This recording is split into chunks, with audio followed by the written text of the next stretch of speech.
So this is the reason I'm supposed to hate this Chinese app so much. The most dangerous social media app. Where Palestinians that have been here for generations are getting kicked out of their houses and can't walk on certain streets. So I'll ignore the use of the term Palestinian since there is no such nation or people.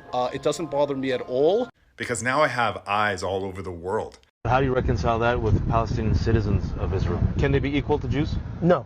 I get to see things I was never supposed to see. For a cage only to them. They're basically encircled 350 degrees by a fence. I get to understand things that I was never supposed to understand. Center reports from Palestine, where men of the British Army and the Palestine police watched the arrival of a shipload of illegal Jewish immigrants at Haifa. I had to make a compromise with the Arabs and divide Palestine. The Jews wanted to chase all the Arabs into the Tigris and Euphrates River, and the Arabs wanted to chase all the Jews into the Red Sea. And what I was trying to do was to find a homeland for the Jews and still be just with the Arabs. And this is why I'm supposed to hate Joe Rogan so much. So if you're a Palestinian and you live in Gaza, you're just stuck. You're stuck forever. You have this mantra like, oh, they want to die. They raise their kids to be super bombers. No, when you're in Gaza, you are born dead. This is why I'm supposed to hate your biggest enemy.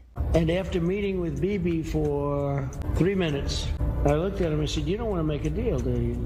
And he said, well, and the fact is, I don't think Bibi ever wanted to make a deal. Why? I thought the Palestinians were impossible. The Israelis would do anything to make peace and a deal. I found that not to be true. The following are the expanded clips. It takes very little time to watch, and it's a lot of good information. That decision to recognize Israel is an easy one. I had to make a compromise with the Arabs and divide Palestine. The Jews wanted to chase all the Arabs into the Tigris and Euphrates River, and the Arabs wanted to chase all the Jews into the Red Sea. And what I was trying to do was to find a homeland for the Jews and still be just with the Arabs. But when you go into a thing of that kind, the people you help most are the ones that get most angry with you. Both of them were against me on the situation, but as President of the United States, I paid no attention to them, carried out what I thought was right, and I had the support of the Congress, and I could do it, which is unusual in these days. Could you tell us specifically that a lot of Jewish people were against you, too? Oh, well, there were a lot of Jewish people against me because they wanted the whole of Palestine. As I say, they wanted to drive all the Arabs into the Tigris and Euphrates rivers. I was disappointed in Bibi just on a personal basis. When we have an election, that it was a rigged election, like a third world country election. I think it's a terrible personal trait. I haven't spoken to him since, right? I didn't talk to him. I thought he wanted to make a deal more than Netanyahu. And I will be honest, I had a great meeting with him, Abbas, right? I had a great meeting with him, and we spent a lot of time together, talked about many things, and it was almost like a father. I mean, he was so nice. Couldn't have been nicer. And after meeting with Bibi for 3 minutes, I looked at him and said, you don't want to make a deal, do you? And he said, well, and the fact is, I don't think Bibi ever wanted to make a deal. Why? I thought the Palestinians were impossible, and the Israelis would do anything to make peace and a deal. I found that not to be true. Many of Hebron's settlers moved here from the United States. Sadio came from Brooklyn a few years ago. Does it bother you that you're living somewhere so heavily militarized where Palestinians that have been here for generations are getting kicked out of their houses and can't walk on certain streets? So I'll ignore the use of the term Palestinian since there is no such nation or people. It doesn't bother me at all. Militarization is a thing happening all across the world. I'm not up to anything and nobody's invading my space for no reason. I don't care. We are northwest of Jerusalem in a settlement called Giv'on HaDasha, which means the new Giv'on. And we have the Agraib family, Sabri Agraib, a Palestinian family that lives here. The settlement was basically developed to encircle it from all sides. And then in 2002, the second Intifada, once they took a decision to build the separation barrier, the question was, what do you do with the Palestinian family that the settlement was built around it? And the answer was, you cut this family from the rest of their village and build a bridge over the separation barrier for a cage only to them. They're basically encircled 350 degrees by a fence. And this is what you see here. And linked through a gate to the rest of their village. And this is a gate that the Israeli police controls.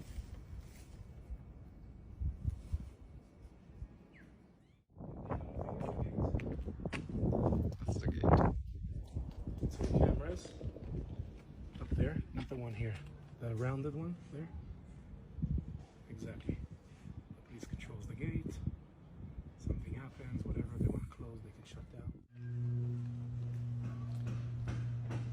Settlements. Palestinian family. This is basically the corridor, how the Ghaib family is connected from the house to their village, Batidza. Yeah, their family members, school, all the services.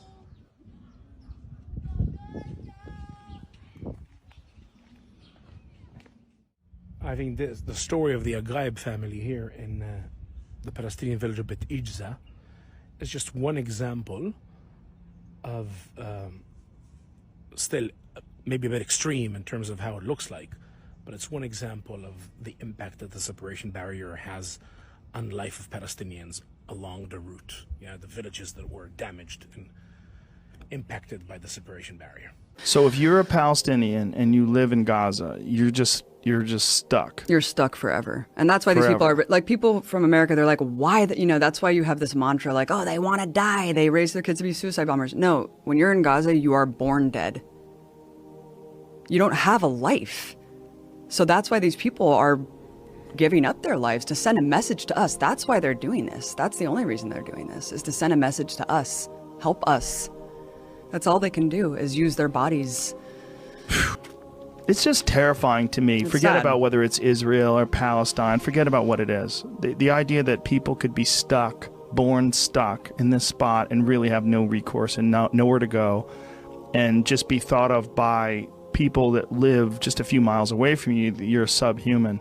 And stuff. After being there, man, holy shit. I feel like people have no idea I didn't even know what the hell was going on until I went to Palestine and saw how crazy it was. But What is man. it like? Give me your thoughts on your So experience. everyone mistakenly thinks that Hamas controls Palestine. That's not true at all. There's 3 different areas that were drawn up with the original partition. It's the West Bank, which is totally under military rule by Israel, and then there's the Gaza Strip, which is like the open air prison, which they bomb the shit out of like every couple of years, and Hamas controls that area. And then there's Jerusalem, which is an international city center that both Arabs and Jews live in. But the West Bank has been occupied militarily since 1967, and it's complete martial law. There's checkpoints. All political parties are illegal. You can't. Having a gun is like the least of it. You can't hold a flag. You can't belong to a political party. You literally can't do shit if you're a Palestinian. You just have to sit there and submit. And even if you share a photo of someone who was like killed by an Israeli soldier, you go to jail. And you go to jail for the amount of like months that... What? Yeah. Based on the shares and likes of the photo, they'll penalize you more and put you in prison for longer and longer. I mean, I'll just tell you one story. If you put a photo on social media, like you put of someone on who Facebook, died, and they'll be like, you're sharing a martyr and inciting people to like commit suicide, like on behalf of Palestinians, you go to jail, and they put them in jail. There's 99.7% conviction rate. They have a policy called to cripple, where they shoot guys in the dicks. Yeah. Oh, it is fucking nuts, man. The West Bank is no joke. I thought that I was gonna die several times. We were at this checkpoint going through Calandia, and there was this old man walking, like clearly drunk or something, and kind of like walking a little bit toward the checkpoint. They're shooting at him. Bullets are ricocheting off the thing. And my partner Mike, who was an invading soldier of Iraq, was just like, we're gonna die. Like, they're shooting this guy, there's bullets ricocheting. It was absolutely insane. And as we go through the checkpoint, the soldier's like, hey, stay safe out there. And I couldn't even get into Gaza. We were banned from going into this territory because I was told by the Israeli government that I was a propagandist and that I was like an enemy agent. And so I wasn't allowed to go into Gaza. So Gaza's hell, but the West Bank is under martial law and everything's illegal and you can't do a goddamn thing. And it's super cool. Like, we went to this place called Ramallah that was just like Oakland, where they're smoking weed.